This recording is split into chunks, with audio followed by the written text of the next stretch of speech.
Okay, Mid-Penn Bank Podcast, we got something really special today. As you all know from the last year, we do this as an audio podcast only. But today we're doing video audio podcast. And I have with me Ali Barubi, the sports director for WHTM TV 27 News here in Harrisburg. And Ali, we're going to have a fun day today. We're going to talk to a bunch of celebrities, mostly athletes. Some from football, some from the NHL, some from the NBA. Some from Major League Baseball. So how as a sports director, you got to be ready to go. This is heaven, by the way. You've assembled the who's who of celebrities in sports. You brought them all here to beautiful Hershey, Pennsylvania, of course, for a great cause in the fight against breast cancer, but really just an awesome group of individuals and truly a testament to the work that you all are doing. We're going to have a lot of fun. We're going to chat with them. We're going to tell some crazy stories. I mean, this is a dream come true. It's going to be tough to keep them channeled in on, telling stories that you can actually put on the air on a podcast. But, this has been a fun time trying to put this golf tournament together. And as Ali said, it's a golf tournament that raises money for breast cancer charities. We have two great ones, the Pennsylvania Breast Cancer Coalition that serves women who already have breast cancer, and they also do some funding of research. And the Bosser Center down at the University of Penn Medicine in Philadelphia, Drs. Susan Domchek and Dr. Payal Shah, who are doing cancer research. They're trying to figure out a way to solve this BRCA gene mutation. And what they need is money. And so we've put this golf tournament together, and I call on a bunch of my celebrity friends to come and help us attract some really generous sponsors. And that's the formula. So, we thought Scott Bosjancic, who's the producer of our podcast, we thought that, let's put together a video podcast. Let's bring in the best to help me with this because I'm not a professional. And we're going to have a day of great interviews that we hope to share with you over the next couple months. So here we go. Mid-Penn Bank Celebrity Golf Classic 2024 and the Mid-Penn Bank Podcast. Okay, here we are. This is going to be one of my favorite guests of the day, Merrill Hodge. I loved your hats. I love to, find a way is your logo or is your motto, and that you've created a brand out of it is just spectacular. So tell us about that. What's that mean to you? Well, those words have helped me live a dream and fight to live, and a lot of in between. Right. So they inspired many things. They inspired a journey, I should say that, at age 12, when I was putting my goals up in my room. It's the first time I come across them because first time I got hope from words. And then they inspired me to do the one thing I have found some 8 years later, where everyone's responsible to do one thing, regardless of your circumstance, regardless of what life hand has dealt you, or what challenge you might face, or what you want to start or what you want to stop. Do something about it. You have to take action. You have to do something to get started. I don't care what your situation is. And that's what it's always, it's initially sparked in me, but it's led me to so many other things that I'm grateful for. Did that come from within, or when you were that age, 12 years old, like who was the person that you were looking up to? Was it a coach? Was it your, one of your parents, or did it just come from within? I say this all the time when I speak. I'm a product of a lot of people. People challenge me. People inspired me. I find hope in people.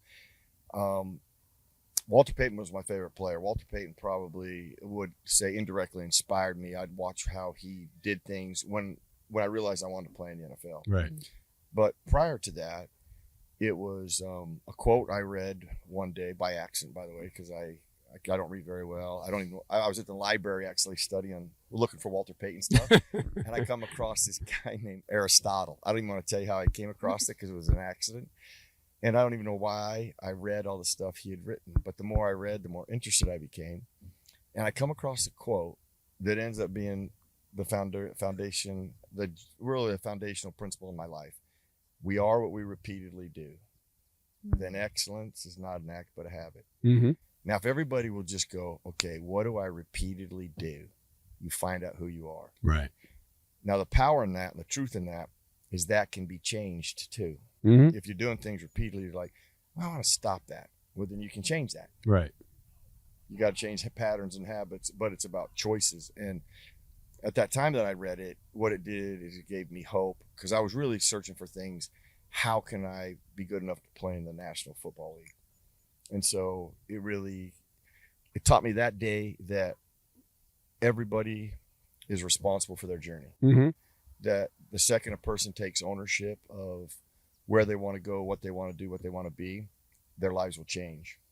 If they sit and point fingers, cast blame, and make excuses, that is a toxic blender of disaster. And people who point fingers, cast blame, and make excuses, they make their day easy, but they make their tomorrow harder. Mm-hmm. And you never get out of that relentless cycle.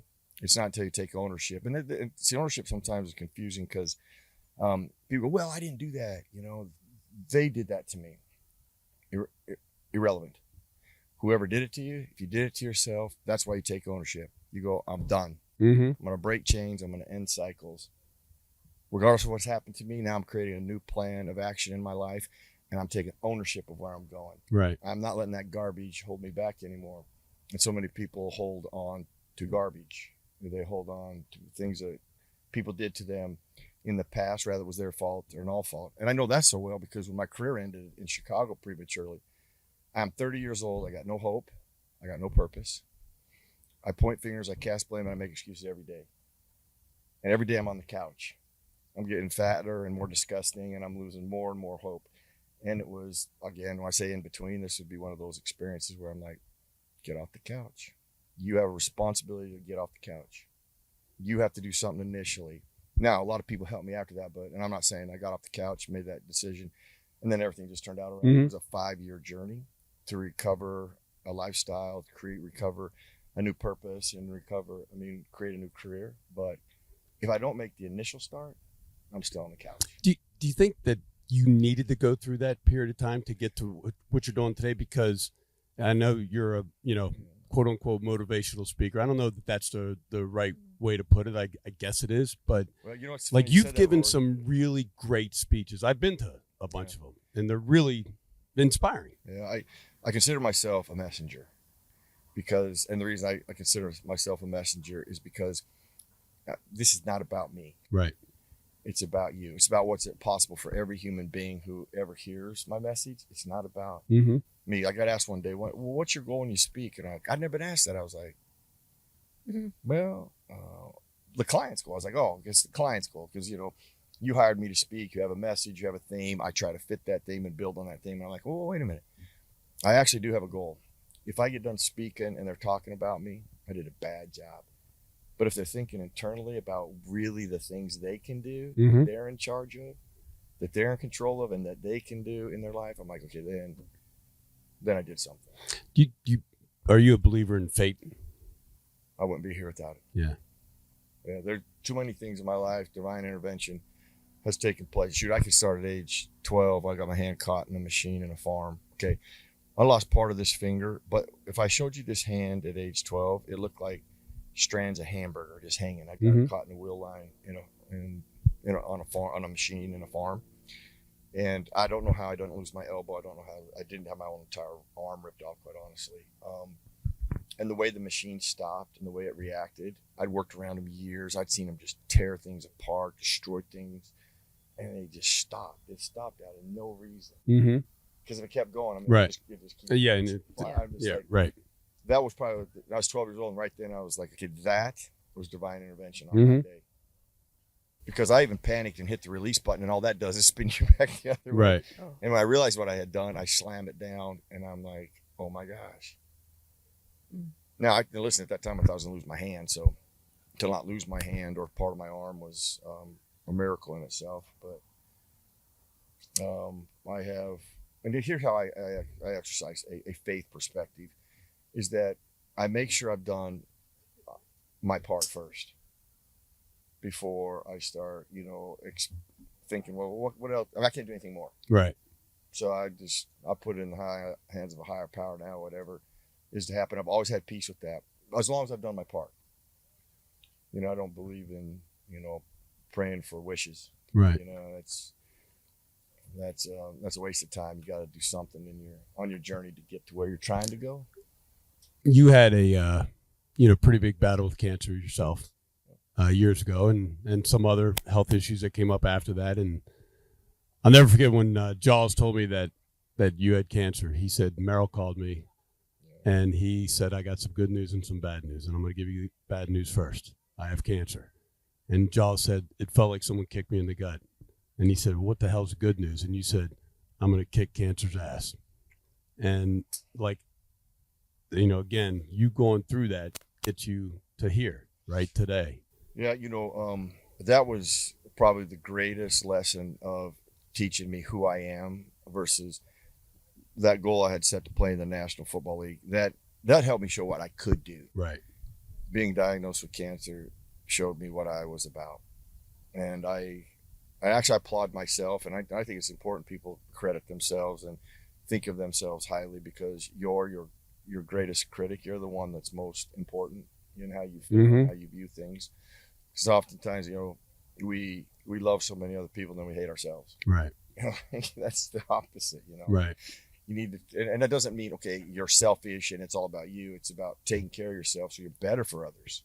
Quite honestly, that's what that's about. Well, look, I know that you did some really wonderful things coming out of that. You know, I'll never forget when I called you and asked you to talk to my friend. I was out at Pebble Beach. I was at Tap Room at Pebble Beach and with you. And I said, look, I have a friend back in Harrisburg who's really going through a battle. And you stood out there and talked to him for 45 minutes outside of the tap room.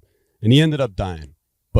But man, I'll tell you what, his wife came up to me his widow came up to me at a wedding a few years later, and she said that I never saw him better than after his conversation with Merrill Hodge that day. It was really something special. And that's an act of what you did then and what you've done for this golf tournament over the past 8 or 9 years.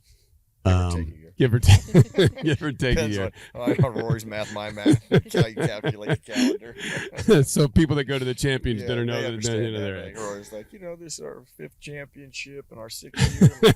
We've been doing this tournament 80 years. What year is this? But what you've done with your generosity of your time, and we talked about this all week, that this golf tournament and the things that we're trying to do, which is really push the needle, make a difference, right?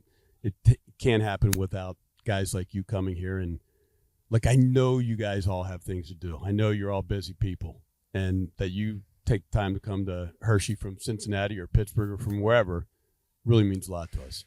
Well, Roy, I appreciate that. I think that don't lose sight of, the team you have here, people that help make this way it is today. I told you this a couple times already. I don't think it bears repeating. I think you should repeat it as much as possible. Like, indirectly, every human being here is doing something to help save some life someday. Because you can't have research without funding.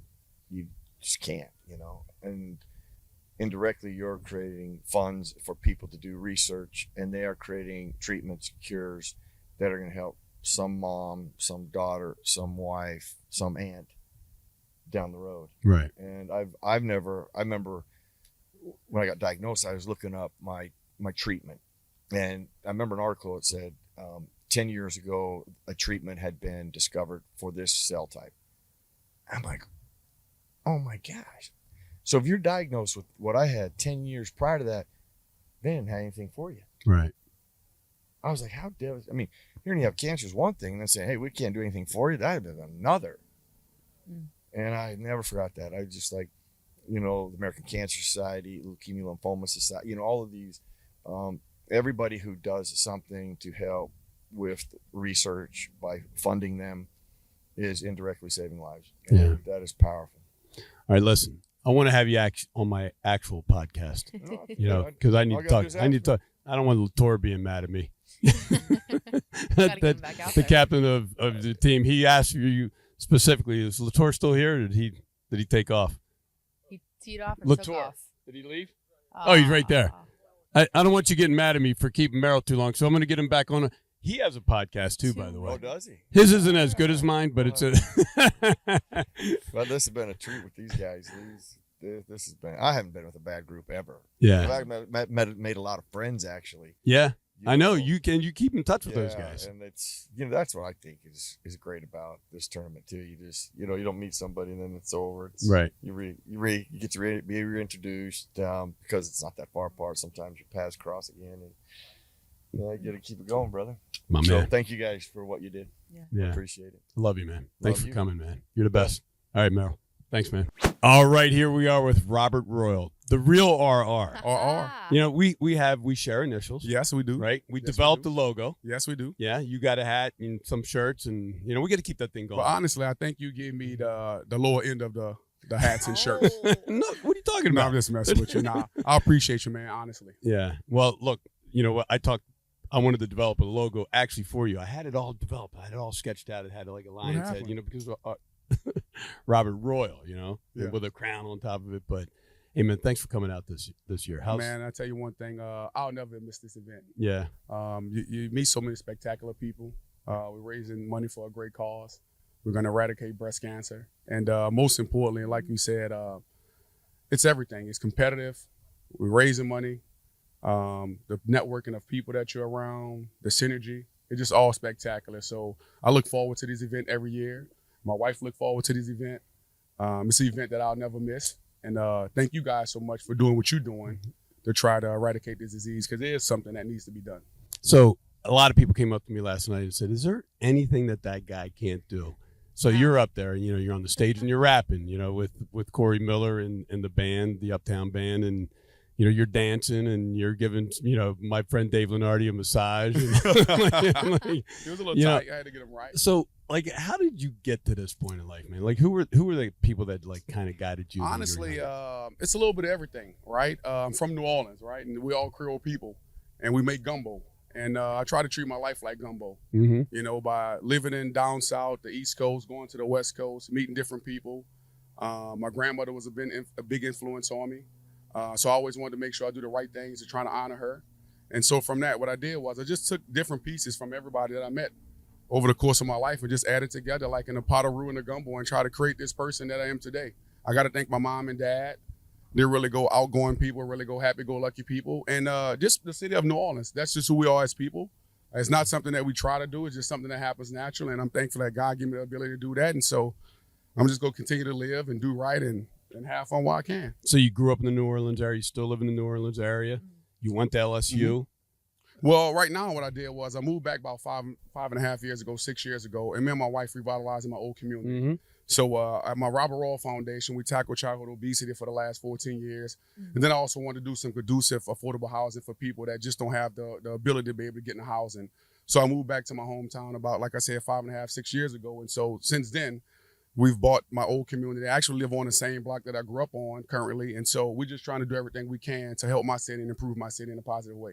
So is Tanika also from that same area? Tanika is from Wareham, Massachusetts. Oh, really? So I give my wife a lot of respect I took my wife from California, brought her to the East Coast, then dragged her from the East Coast and brought her down south. Right. So that woman is a gem. To be able to go from those different cultures, and then in New Orleans where people talk bad, you know, and she's a proper speaking person from Boston, I give Tanika a lot of credit for putting up with me. Oh man, she's been a big part of this golf tournament. We've talked about that all day, you know, with several of the celebrities that bring their spouse or significant other with them, and you know, she's been involved. She's a big part of Project Pink. You know, my wife just absolutely loves, you know, interacting with her throughout the week, and you guys have just been really, really important to this golf tournament. Thank you so much, man. It's really a blessing to be with her. Like she inspires me every day. She's super disciplined, you know, which I need sometimes coming from a retired football player. You know, she's gonna get up and work out every day. And as beautiful as she is, she's probably a million times smarter. Mm-hmm. And that's what I respect the most about her. And Karen. Yeah, I've heard you say that before. Oh, yeah. About her, that, you know, part of your partnership together is her smarts. Oh, yeah. And the things that you guys evaluate and the things that you're doing down in New Orleans. Like, it's a lot of it's driven by her intelligence. I mean, think about this, right? Like, it was my dream to go back and revitalize my community. It wasn't her dream. Right. And so she did Sentinel private jet, flying billionaires out the country doing that. She exceeded like 120% with Sprint and Nextel doing that stuff. And then we moved to the East Coast. She wound up getting her secret clearance and top clearance working with the government. She ran Obamacare for the whole country at one time. And then following my dream in New Orleans, she saw that I was paying these realtors and different people all this money on land and stuff I wanted. So she went and got a real estate license. Then she doubled up and got a developer's license. Wow. Now she's looking to open a brokerage. So I mean, I can't say enough about her. A lot of stuff is talking about us, you know, as a football player, but she's really the rock star. So I asked him last night if he was Superman. I should probably ask you if she's Superwoman. No, he's too. married to Superwoman. Yeah, You know? she's Superwoman. No, but I think so. I had the pleasure of golfing with Robert the last 2 years, and it's to watch your partnership in real time. Tanika's out in the spa, and he's calling her like, "Baby, I just hit a putt," and she's like, "That's that total support." Like she's halfway through a massage, and that's the way that you two operate. And I think that's so special to see. And I think your success, both of you, is because of that partnership. Thank you so much. And I think what makes this special, right, is we get to see that side. We saw you on the field. We know what you can do, but now we're seeing the man behind that, the relationship. It's a different side of all y'all. It really is, and that's the beauty of this event, right? Sometimes you see guys, whether it's baseball, basketball, ML, hockey, whatever the case may be, you have helmets on, and now you get to meet the person. And that's what I love about this event. You get to see the true character of a person. And so thank you guys once again, for real. This is an awesome event. I'll continue to come to this event as long as you guys invite me. And you guys are doing an excellent job. I'm really proud of you guys. You'll need to, clap for yourselves because y'all doing an excellent job. And to be able to put this thing on and raise the money that you guys are doing once again for breast cancer, to find that cause that we need to find that thing. Keep doing your thing, man. I'm proud of you. All for right. real. So listen, I know that, we're all here for a reason, and we're raising some significant dollars and all that. So which is great. But what's your favorite part of the week? I'm not gonna lie, it's everything. It's even staying up late at night with you guys at 2 a.m. They got to tee off again the next 3 hours, and people say, Rob, how you do it? Hey, I'm not staying up at 2 o'clock in the morning. He's but- definitely yeah, not. yeah, but, yeah. I some go of to the bed at 10 guys o'clock. I do, yeah. These guys don't, but us athletes, of course, we don't see each other. So, when you see guys, you sit there and you just talk, and next thing you know, you look up, it's 1:30, and it's like, man, but we have a great time. You come out, you get to see each other again. A lot of times, you don't get to see these guys but once or twice a year at these Right. events. So it's good to see guys again, especially being a professional athlete. Sometimes you need that from guys Right. because you're used to that locker room feel. And so that's a great thing being here. And then once again, honestly, what we're doing, it's just a great thing. So I look forward to it, and I'm going to continue to look forward to it. We've heard that locker room feel a lot today, except Greg Vaughn. He said the clubhouse feel. Well, it's different. It's, Right, yeah. Baseball, Baseball, yeah, they yeah, gotta those do guys something, are different, what I mean? right. Listen, my man, go out there and, try to bring home another championship. And thank you so much for coming again this year. And please pass on the same thing to Tanika. And we need to see each other more than once a year, though. Yep, right? we have So to. We have to. I've never been to New Orleans. You have to come Whoa. down and get waiting you a for short it. grill oyster. Yeah, Have you I'm ever had a waiting for- crawfish? No, man. Do you have a killer crawfish? Look, you gotta school me on this Look stuff. at Man. him. But the good thing about stuff like that is the seafood. We can stay lean, baby. You know Let's what I mean? go, man. Yeah, you look good. Thank you so much, man. Thank I you, appreciate man. you. Love you, guys. man. Appreciate Thank you. All right, here we go with Seth Joyner. Seth, how's it going out there today? It's a little bit of a long round, right? It is. It Yeah. is. But it's all good. Yeah. Some good golf, so it's all good. How you guys doing as a team? We started off on a house of fire, man. 3 birdies in a row, and then we had a little lull.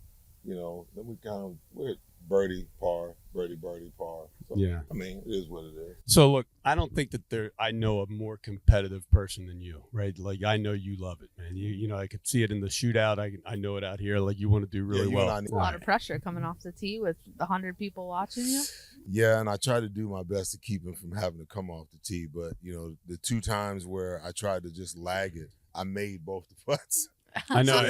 So then he wound up having to hit the tee shot. Right. And we struggled both But times. that's going to happen in the normal shot. I mean, there's no way for you to do that as time goes on. You can do that on the first hole, second hole, third hole, but sooner or later, the other guy's got to come through. Well, listen, just as long as I can, just as long as I'm putting the drives out, I got the tee ball. I think we got a legitimate shot.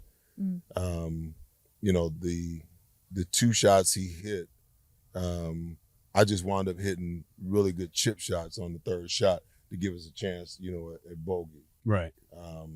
The one he hit, I had to chip it out sideways, and then I hit a bad chip. I flubbed the chip and then left the putt short by 1/2 inch. That would have got us in the chip off, But that's the way the cookie Right. crumbles, man. It is But what it is. again, I know that you're a very competitive guy, but that's not why you're here, right? No.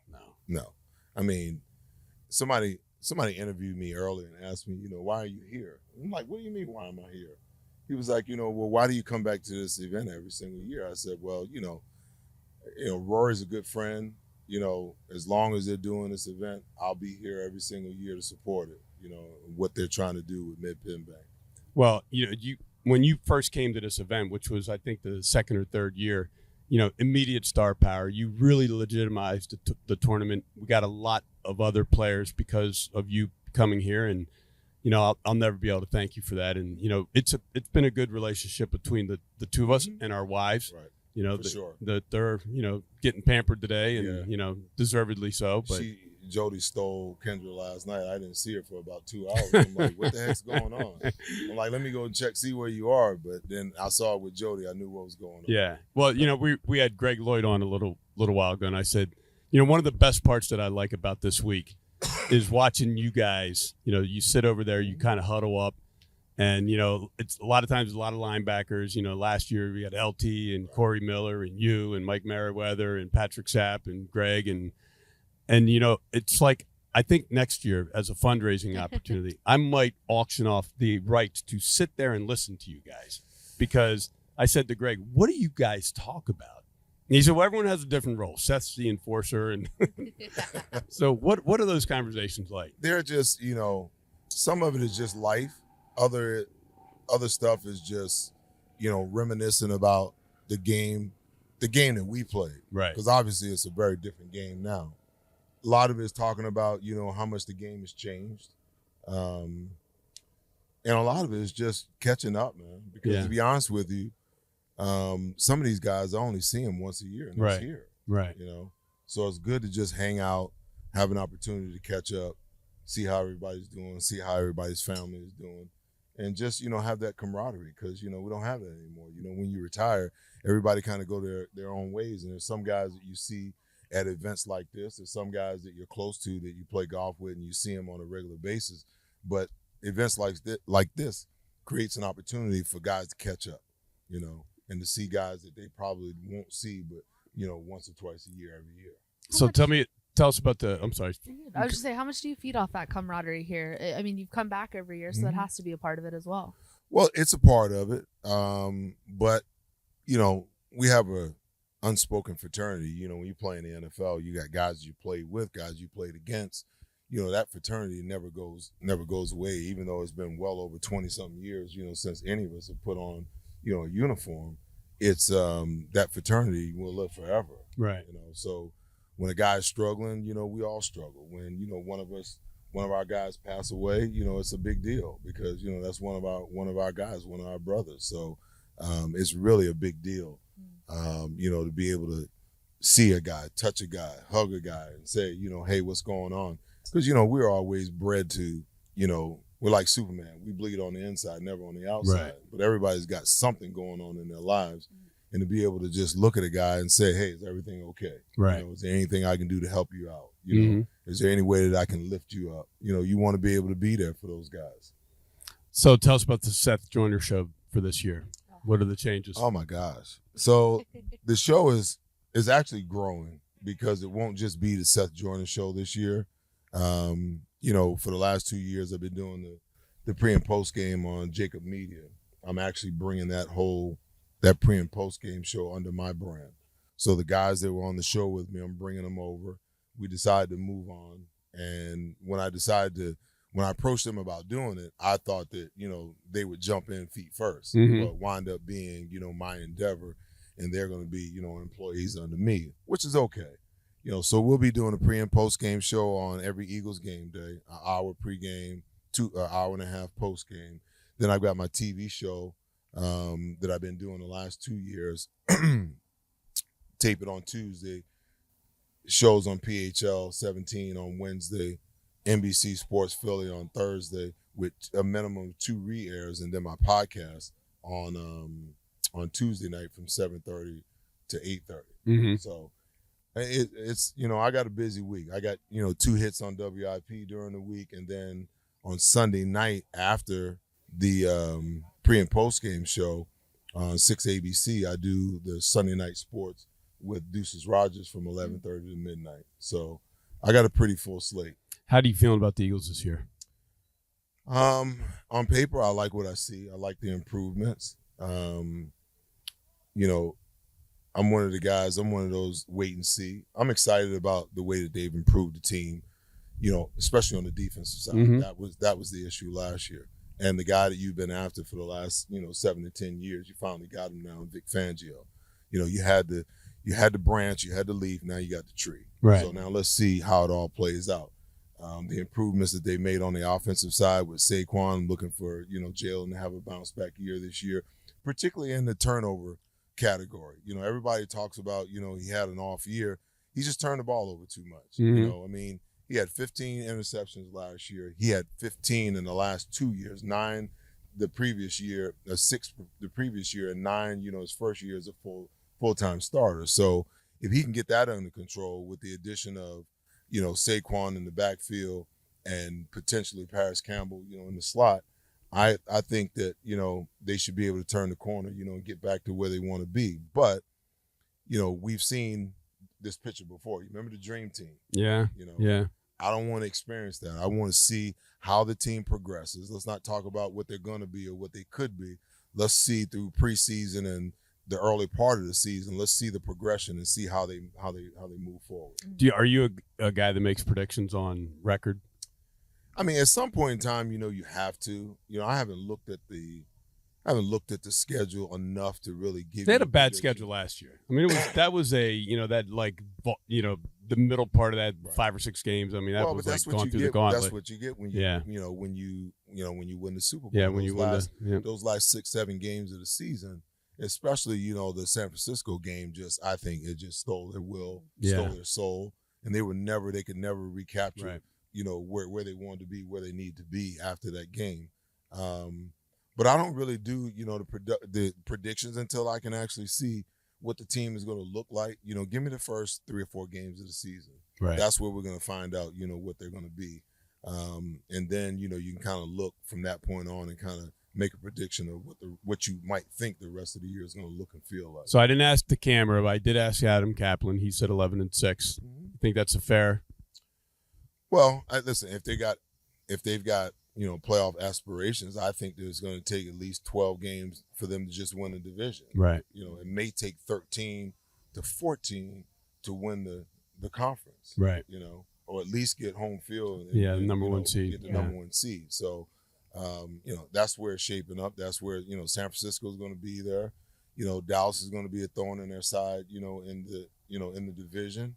And I think that that Washington is going to be much improved with the changes that they've made. They won't really challenge, I don't think, this year, but I think they'll be much improved. Good. Listen, my man. You got it. Go out there. Thank you so much for another year, Seth. Couldn't do it without you, man. Right. Good to see you. And we are, looking forward to another partnership on the Seth Joyner Show this year. All right, here we are with Keith Byers. Keith, it's late in the day. It's, I think we're, 5.5 hours. We're getting close to it. How's it going out there? It's going good. I'm on my 17th hole, so it's been a long day. That's not bad. I got 2 holes to play. Yeah. But I got good company. Yeah. Great food, some cigars. So I'm not complaining. Yeah. So we were talking about earlier, I was talking to Greg Lloyd about, watching you guys at the parties, at night. And, you guys get a group and you sit around and I don't know what you guys talk about, but I think I could probably, auction off the right to just sit there and listen. And, it's mostly linebackers, but they invite you in there. Why is that? Because I was to eat linebackers. Linebackers, they're, raunchy, kind of guys anyway. Right. They're cantankerous and all those words, and they don't really like offensive guys. Well, but they respect toughness. Yeah, Greg Lloyd said he didn't like hitting you. Yes. He said it hurt more to hit you than he was giving you. Yes, I mean, really, when you see us get together like that, even when we were playing, mm-hmm. we knew how special that was. You talk about locker room talk. That's real locker room talk. Right. When guys, camaraderie, that's what you miss because, they're like family. When you're a professional athlete during season, you spend more time with your teammates than you do with your family because you're around them every day, all day. And that's something that you can't duplicate in the real world after you retire. So when we get together at golf tournaments like that, it's really a form of therapy where we get to just spend time and just laugh and joke. And guys actually get it. When you can say a term and everybody knows exactly what you're saying. When you say it with your regular friends, you got to break it all down. Right. What does that really mean? Us, we got it. You know the lingo. So almost every guy that came up here today said that, one of the things that they like about events like this, not just this one, but events like this, is that the thing that you miss when you retire it's not necessarily the game itself. It's not necessarily the fans, the crowds and the noise and all that. It's the locker room. And you miss that camaraderie. And so events like this, a lot of guys go to a lot of the same events, and you get an opportunity to, sit down and chew it up a little bit with them. And is that what brings you? Yes, it is. I mean, but like playing in Philadelphia, his nickname, City of Brotherly Love. That's what we had in Philadelphia during my era with the Eagles. I mean, we were like brothers, black, white, purple, brown, green. Right. It didn't matter. We were one. And, that cohesiveness is there. I may see a teammate I haven't talked to in, 2 years, 2 months, but we fall right back in lockstep. Hey, man, right. Miss you. Hug each other, know, and just really just have some real life conversation. And, that was special. Just Seth Joyner was on a program earlier, and Seth used to say all the time in the locker room, man, we're football players. Right. We're football players. Let's be men. We could talk about all the outside stuff that's non-football related, but in the locker room, let's talk about what's life, what's more important. And, these are the times of your life. And, he's right. And it really was, special. And you can't put a dollar value on what that is. That's just a special bond, right. That we have. And, being, playing in Philadelphia, I played 13 years in the league, 7 of them in Philly. But, I'm an Eagle first and foremost. And, I whenever I come back in this area, it's like home. It's my second home. In all your years at the Ohio State University or Philadelphia or wherever, who's your favorite coach? Well, that's a great question. I played for Earl Bruce in college. Mm-hmm. He was a Hall of Fame coach, college football Hall of Famer. Buddy Ryan, Bill Parcells, Don Shula. That's a tough one, but I got to go with Buddy. Yeah. Buddy was my first. He was really a player's coach. He really was. Yeah. I mean, my first professional coach, I was Buddy's first pick, when he came to Philadelphia.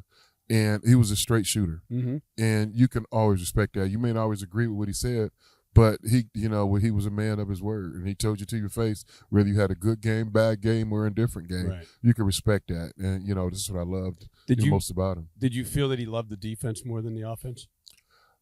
I didn't. Really, he loved toughness. Right. And guys is going to give their all for him. And so, he get that reputation because, of course, he coached defense and he's going to draft more of those type of players, but he drafted toughness. And Buddy told me one time I was the only player that he drafted he didn't talk to before the draft because, he was real good about doing his homework. He said, I need to talk to Keith Byers. I know what kind of player he was, what kind of person he was, what kind of family. He's a Buddy Ryan guy. Well, and so I got along great with Buddy. He liked, people that gave him his all. And, that's why we love having you here, man, because, this is your second year at the tournament and watching you last year, man, you really embraced this whole thing. And I know that, part of it's the golf and part of it's the, cigars and part of it's the food and part of it's the drink and part of it's camaraderie. But you really get it. And that's so important to us. So I'm a guy that likes to, people that give their all and, I appreciate that. Buddy and I share that. Yeah. and that's why he loved you and that's why I love you, man. So I appreciate it, right? I really do. I mean, I came here last year for the first time and I play in golf tournaments all over the United States. But this is it's not up there with some of the best tournaments I played in. It is there. I mean, it's a great first class organization. From the time you get off the airplane to the time you get on the plane to go back home.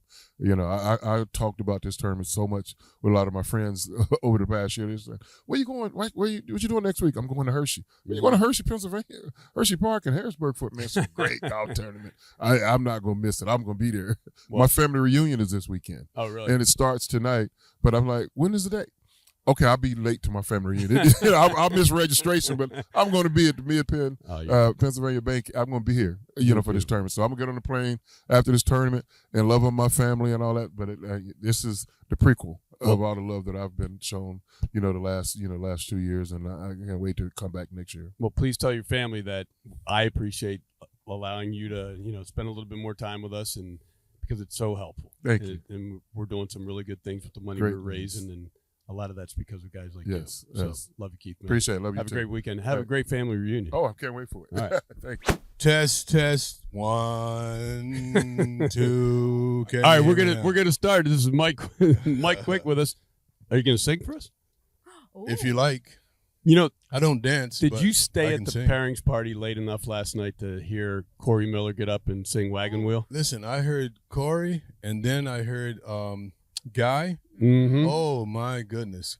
So I've heard Corey sing before. I was at a Hootie and the Blowfish concert, and and They brought him up? Yeah. and Corey got up on stage with Darius Rucker, Mm-hmm. and he sang "Time," Mm-hmm. and he crushed it. So you didn't have any idea that he was going to be there. You're just at the concert. I'm just at no. So it was the Monday after the Masters, the golf tournament that he puts on in Myrtle Beach. Oh, okay. And I got invited down, and I go to the concert after, and Corey goes on stage with the band because he was actually hanging out, traveling with them around that Mhm. time, and he crushed it. Yeah, he crushed So, it last night. Too. Last That night I wasn't surprised at all because I'd heard him. You know, before. when I went up to him and asked him, "Hey, would you get up on stage and sing Wagon Wheel?" He's like, "No, I really don't want to do that." I'm like, "No big deal." And he's like, "Well, unless you really want me to." And I was like, "Well, I kind of want you to." And no one could say I didn't no to even you. remember him, and then when he got up to sing, I said, "Oh yeah, that's how I know this guy." Yeah. So, Mike, look, this is the 9th year of the Mid-Penn Bank Celebrity Golf Classic. Yes. You've been there since really before that, because I had a couple other golf outings, as you know, for Yes. different charities over time, and you've always come. Every time I make the phone call to you, you come, and I think you even adjusted your schedule this week to make sure that you were here for the entire week. So, Yeah. we really appreciate that so much. But tell me what something like this means for you.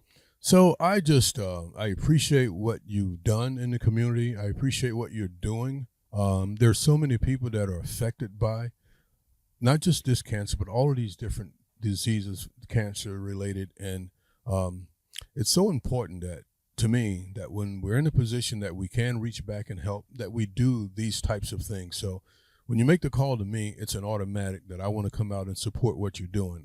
I look at all the people that come back year after year, and they understand the work that you're doing is important work. And so it's important for them to make sure that they get back so that they can continue to support what we've got going on here. Yeah, and it's a really cool formula, isn't it? It's a really, so like all the celebrities and the guys that you match them with for the shootout, it's unbelievable. Yeah. Like everyone's still talking about it because Right. it's such a fun thing. We may not be able to run like we did at one time or jump like we did at one time or hit a ball, but we can compete on the golf course and have a ton of fun at it. And then you end up talking about it for all year. Right. So I passed on your sentiments to Joe Alo. Yes. Joe and Mike were connected yesterday in the shootout, and they got very far, but they didn't get to the pinnacle. And I saw Joe last night. And I said, Mike said he wants you as a partner next year if you'll have him. He said, absolutely. Yeah. We had a good time. He had such a good time with you, and again, those are relationships that I introduced you to Joe a few years ago, and you guys. Yep. I know you have your own relationship now. You don't you don't need me, and that's a special thing for me. Yeah, and it's one of the special things about the game of golf. And I told you this, my quarterback, Ron Jaworski, introduced me to this Right. game 100 years ago, and I fell in love with it. Oh, And- there's your Oh, there he is. Charles, come on, get on here. I didn't know you were here. And listen, I fell in love with the game, Can we and, get the- and now another it's hard interview? to get me away from it. Yeah, and we get a chair. I'll give him my chair because No, no, no. He's wanted on the tee. His guys are he's still competing. I'm done. come on in here, man. So listen, So he's The, responsible for it. Like this, Yeah, he's an unbelievable I think player. about the Howard. You know that. I think about the time and the money that I spent in the game. It's all his fault. You owe him a little bit. so huh? Charles, when did you get into golf? I was 9 years old. Yeah, I snuck in a course outside of Buffalo, New York, where I was born and raised. Started on the second hole because I couldn't afford to pay greens fee. mm-hmm. And so to think that I can play a lot of real nice clubs right now, own golf clubs, has come a long way. Right. So he gets introduced to it by sneaking onto a course. He introduces you to it after you guys were playing together in Philadelphia. Yeah. and- Well, You know, in 1984, I bought a golf course in South Jersey and renamed it Eagles Nest Country Club. Mhm. That's where Tuesdays was kind of our day off where we'd have a little time to ourselves, get away from the media and the fans, and took Mike out with me a few times, and he fell in love with the game. Like most people do when they play golf, they hit that first sweet shot and ball jumps off the club. Absolutely. Man, I love this game. And now, I heard Mike talking earlier, and it's so great. I'm 73 years old right now. I can still go on a golf course and have fun and compete and develop great camaraderie that I've had with guys like Mike Quick and people like that. So the game is a game of life, and you meet great friends, and you stay friends forever. Well, listen, you guys, I could never have done any of this without you. You know, I've told you that over and over and over. If I, came up with Hall of Fame for this golf tournament, it would have to start with you two. You've been here for each and every year. There is no tournament without you. Jaws, you're the silhouette logo. Yep. And whenever you decide you're going to retire, then it's going to be retire. I ain't retiring. No, that's I'm not having in too the much fun when I cards. come out here. This man. is way too much fun. Hey, but Mike is not only a great golfing friend, but he's been a dear friend since we got to know each other. 40 years ago. That's what football does. Maintain great relationships. We've been through thick and thin together, and we still stay together. And every time I'm around him, man, I get all excited because I keep thinking of that 99-yard, 2 feet, 11-inch touchdown pass to beat the Atlanta Falcons in overtime, the longest play in NFL history. You're looking at both of us. I know. And like, I'm not even going to start there. Was it a 99-yard pass? You're not going to start. You just started it. It's the longest play from scrimmage in NFL history. Right. And it was a walk-off. Oh, in overtime. Overtime walk-off. Overtime walk-off. It has to be absolutely one of the most exciting plays of all time. It's the signature moment for me. us, it was. Yes. And that was pretty early on in your career, I think right? it was 85. Yeah. 85. Yes. So in the league 2 or 3 years. I still remember Rory coming. We're in overtime, and the Falcons had to punt. And the punt came from like around the 40-yard line.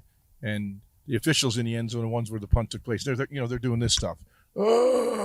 He's waving his hand, and he spots the ball 1 inch from the stinking goal line. I come on the field. I'm yelling, "What the hell are you doing? You can't mark that ball 1 inch." I'm glad he did. You can't mark it on We needed it there. So does anyone ever go back and try to say that actually was, because they say there's, I don't know, 11 tied for the. I did. Yeah, you. I think there are 13 99-yard touchdown passes. But anyone independent. He's the one who knows that ours was the one. I was in NFL Films for 28 years, so we had access to every game tape in the history of the NFL. There it is. It's official. I went through all the 99-yard plays, and we were the longest play. All right, we need to make that happen. We need to brand that thing. All right, I got to hit a golf ball. All right, go hit it, your baby. golf ball. Yeah, Mike, thanks, man. Talk to my quarterback. I got to get on the road, Rory. But thank you guys so much for. All right. You guys are awesome. Jaws, thank you. Keep up the great work. We couldn't do this without you, and not just because of the celebrity that you bring to this, which again, it starts with you, and that's why you're the logo. But it's also what you and Liz have contributed to this monetarily, and it's all about the money, right? It's all about research. What we're able to give to those doctors, those research doctors. That's how they're going to end this thing, and I know that that's personal to you. Yeah.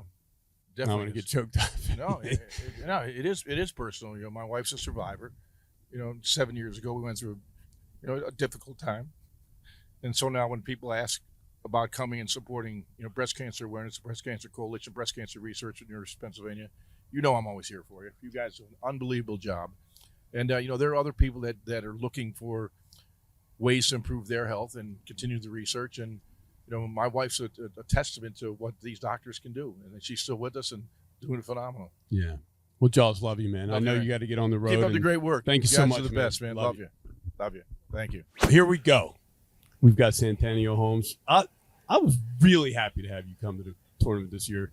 I met you down at Jaworski's tournament a few weeks ago. I walked up to him and I said, "Listen, I'm not a fanboy. I'm not asking you for an autograph. I'm not even asking you for a picture. I just came over to tell you, it was the greatest catch ever. It was the best catch in NFL history. Then he loosened up a little bit. A little bit guarded. Well, I mean, is it a regular game? Was it a playoff game? Was it a Super Bowl game? It was a Super Bowl. It was a walk-off. Right there. Guess what? You're going to have to bleep that one out. It was in the fourth quarter. I mean, it was the last play of the game. Last play of the game, yeah. Wow. All right, so we got BJ Worzen here from West Shore Home, one of our great sponsors. He's been a significant sponsor for several years of the golf tournament. We couldn't do it without you. Thank you. We got Big Smooth, Corey Deibler back there. Also a big I brought the heat today, Rory. I was watching All he does is make shot putts. here on one, and like your team, and I think you guys are doing pretty well, right? You think you're going to go to the Cards at least? We'll see. We I have to mean, go to the Cards. Yeah. But, like, if anyone tries to claim you guys weren't being honest about it, I'm going to dispute that. I think we because actually have I saw. mulligans left over. You know, yeah, you we got- left them Got out two there. mulligans left over there. Yeah. Oh, you did? Wow. You can't cash those in, man.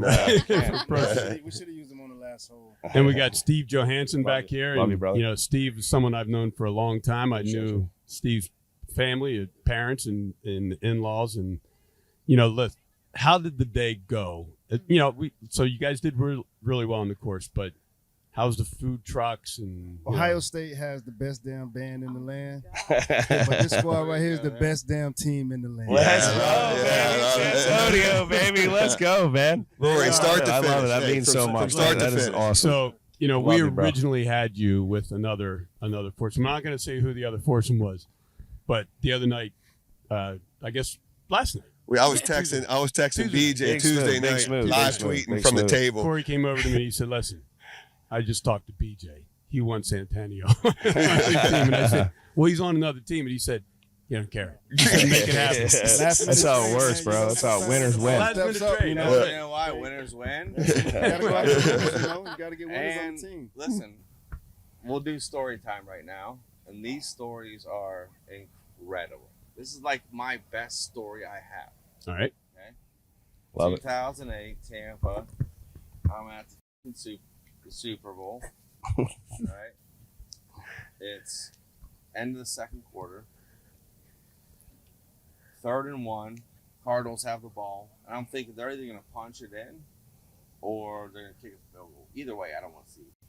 And Bruce Springsteen's the halftime show, right? So I'm out. Go to the restroom. Run to the restroom. Right. I'm at the urinal. You guys are professionals. James Harrison maybe has the best play in Super Bowl history. Up to that moment, Without a I doubt. think it's right. Yeah. That moment, Yeah. Up to that To moment. that moment. Which To that moment, that's to a that key moment. part of that. nobody statement. can top this story. Yeah. I'm at the urinal. I went to the Super Bowl, and Debo picks this off, and he takes it back 99 yards to the house, and I'm the only dude in there. And I'm like, Acting up. I just missed the greatest play in that. Acting up. history, yeah. But There's one upper. and Right that in front of play, you. Right in front of you. Winners win. we were talking to. I No, was it talking- had nothing to do with this play.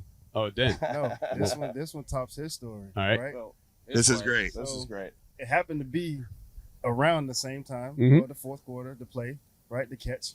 So my entire family, I had about 14, 15 family members at the game for the Super Bowl. And just so happened, my grandma, she, has nerves and she wants to go smoke a cigarette. So she leaves out of the stadium, middle of the fourth quarter. Last seconds of the fourth quarter, she goes down to the restroom. Same thing, she goes down to the restroom. She's standing in the restroom. She's just like, you know what? I'm not watching the end of this game. I'm not going to see it. I don't know what's going to happen, but whatever happens. What happened? She's Are you standing at kidding the me? she's standing at the thing washing her hands, and this lady comes in, screaming, "This mother effer! I don't know who the hell, whatever his name is. It wasn't a catch. He was getting out of bounds." So my grandma looking like, "Excuse me, ma'am, but what happened?" And she said, "This mother effer Holmes catches the game-winning touchdown." And my grandma turns and looks at it like, "Oh, that's my grandbaby." No, what are the chances? Winners win. What are the Winners chances win. That Same woman win. comes into that bathroom and it's your grandmother in there and she's yelling to her about that. That is crazy. So right, upset. that- It's the best pass in Super Bowl history. It's the best catch in Super Bowl history. Absolutely. You will not convince me otherwise. This dude, winners win. Yeah. Super Bowl MVP. So, Super Bowl best MVP. pass, I agree with that. It was best catch. I absolutely agree with that. And that's the best story I think I've ever heard. Yeah, too. it's So- amazing. Super So- Bowl Here MVP. for a I great was- cause. we were talking to Charles Johnson. I think you know Charles, and he was calling you Mr. Holmes. And I said, "So why are you calling him Mr. Holmes?" And he said, "Because he came before Go me, home. and he was one of the guys that I looked up to, and so that's a perpetual sign of respect." And then we started talking about that play and like what that must have felt like after they confirmed that it was actually a How touchdown. about Like, second down? He went to you on second down, right? and overthrew it, right? A little. No, it's first down. First down, a little bit over. I mean, like literally. That answered. pass was way better than And the you- game. and when you winning went to kick. huddle, It was so easy. Right. I was looking But at when it you come went in to the huddle, air. I'm like, "Ooh, I'm finna score a touchdown." So And then I looked down and my hands just stayed up in the air, and I was like, "Wait, you don't have the football." Yeah. Boom! I crashed on the ground, and the first thing I thought to myself, "Dude, you just blew a chance at Super Bowl But MVP." the legend is, you went back to the huddle and you said, "Throw it to me again." That same pass. When I remember standing in the huddle and looking at that 7 as he came back in the huddle from the sideline because we had took a little moment, and he just stared at me, and there was one of those death stares, like, dude, you really just you know what you just did, right? You just dropped the game. But you were his guy, though, right? You were his primary. Well, there was no other choice. At the end of the day, Who else was there? He Yeah. was in the moment, and before that drive even happened, I recall walking up to him and asking, "Hey, I want the ball right now. Yes. I want the ball right now. I want to be the guy that you need to Yes. depend on. I want the ball." Yeah. He didn't Super hear Bowl me. MVP. He didn't respond to me. He didn't even look at Didn't me. look. Just First throw- play throw it came by, he again. just threw the ball to Yeah. me. Right. And then from Love there, it. we was on in that Love drive. So, Love but when you get up, they confirm the touchdown. But What, now- what's that feel But like? now when I'm in that play, Feels in like that riding moment, drive down the Acting up, bro. Acting up. it's definitely one of those Total acting savior up. moments that you dream about having with the last seconds on the clock. Just like Michael Jordan would always display his greatest moments is, I'm going to end your game with the game-winning shot. Right. And I wanted to live in that moment. I didn't Mhm. know it was going to happen in the Super Bowl, but just so happened, Cardinals scored early, gave us a chance with 2 minutes left. Let's we did go. what we knew how to do, and we stuck with it. Ben and I practiced that same play, regular season, off season, before that catch happened, hundreds and hundreds of times on Sure. different sides of the end zone, all day, every day. Was that your favorite catch? Oh, Yeah. when I looked up and I got 2 feet in, and I remember looking at the referee, and it took him about an hour to put his hands up. I was looking at him, I was waiting. How does it compare, that game-winning Super Bowl catch versus Big Smooth taking a putt? Made like 9 putts today, everybody. 9 putts. Nah, Roy, when your name is called, you step up, right? That's what. Big Smooth's a Hall of Famer, You hope you everybody. can. When you, Hall of Fame. when You'll you be on call the your heart. name, you step Hey, up. when I say he made the most putts I've ever seen a person make on a golf course, Smooth, man. when I say Finish, if he'd have had That's his why own we call him Big scorecard Smooth. today, it would have been all circles, without a doubt. I was Without wrong. a good. doubt. Love He you balled guys. out. I love you. So it was a Win. good team, right? Yes, sir. You guys, what did you Dude, finish? I'm a diehard Steeler fan. I was Phenomenal. there. He caught that ball right in front of me. Like, this is Yeah. amazing. Rory, this is how it was all day. Us. We were just out there jogging. So what was the No final score? fanboy, no Yeah, fanboy. Just 13 chilling. under or 15, Chilling. 15 Winners under. win. 15 under. Yeah. That's an awesome score. Yeah. That should do it. Maybe in about We'll see what 15 minutes, happens. I'm We'll see handing what you guys happens. a trophy, and I Big hope Smooth so. is a big Some- reason. No, Stop, definitely, so- shout Guy's out a to winner. Penn Bank, you know, man, we've been for talking bringing about us this out all here. week, and I think you were at the Champions Dinner the other night when I gave that little speech. And you know, the things that we're trying to do with this golf tournament is end breast cancer, right? So that our daughters don't have to figure out a way to cure it. And we can't get guys like this, you know. And he's been such a generous contributor to this golf tournament, and so is he, and so is he. We can't do that without guys like you. And I'm glad you accepted my invite to come here this year, and I'm hoping that you come back next year. Oh man, with a group like this, Yeah. there's no other way. Yeah. I can't. See not that? show up. See, I always want BJ, and then these guys. I always want them with The the guy story that we was want great. back. He was Go, the baby. only name tag last night that had a change on it. I And did we were saw right that there. on the board. I was like, wait, somebody got whited out. Yeah. Oh, that's my name over that guy's name. All right. All right, well, listen, you guys get up there, Love you, buddy. grab Let's bite go, to eat, baby. Yeah. get some air conditioning. Roy, Well, thank you, I'll Big see Penn you in Bank. about You're What the you best. do for the community, what Yep. you do for Absolutely. breast cancer. What you do for small I mean, businesses. You For are all the of man. us. You should be the one that we say. Nah. Yeah, thank you, Yeah. Rory. Yeah. Not to mention what you do for small get out of here. businesses. We're not allowed to do that Yeah, here. that's not- I will say You're this. not I the love only you one guys, that can man. fan Let's end ball. breast We can cancer, fan I baby. wouldn't have my business without you, brother. Love you. Thank you for listening to the Mid-Penn Bank podcast. If you like what you've heard, make sure to subscribe and leave a review. The podcast can be found at Apple, Spotify, Google, and wherever you find great podcasts. If you have any feedback or questions, email us at podcast@midpennbank.com. References in this podcast to Mid-Penn are to Mid-Penn Bancorp, Inc. and its subsidiaries and affiliates. This podcast expresses the views of its participants and may not represent the views of Mid-Penn or its officers and employees. In addition, these views are subject to change without notice, and MidPenn has no duty or obligation to update the information contained in this podcast. This podcast is being made available for informational purposes only and should not be used for any other purposes. You are encouraged to consult with competent legal, tax, accounting, or investment professionals before engaging in any financial transaction. MidPenn does not make any warranties as to the accuracy or completeness of the information in this podcast, does not endorse any third-party companies, products, or services, and assumes no liability for your use of this information. Forward-looking statements should not be considered guarantees or predictions of future events. This podcast is the sole property of MidPenn and may not be copied, reproduced, republished, or posted in whole or in part in any form without prior written consent of MidPenn.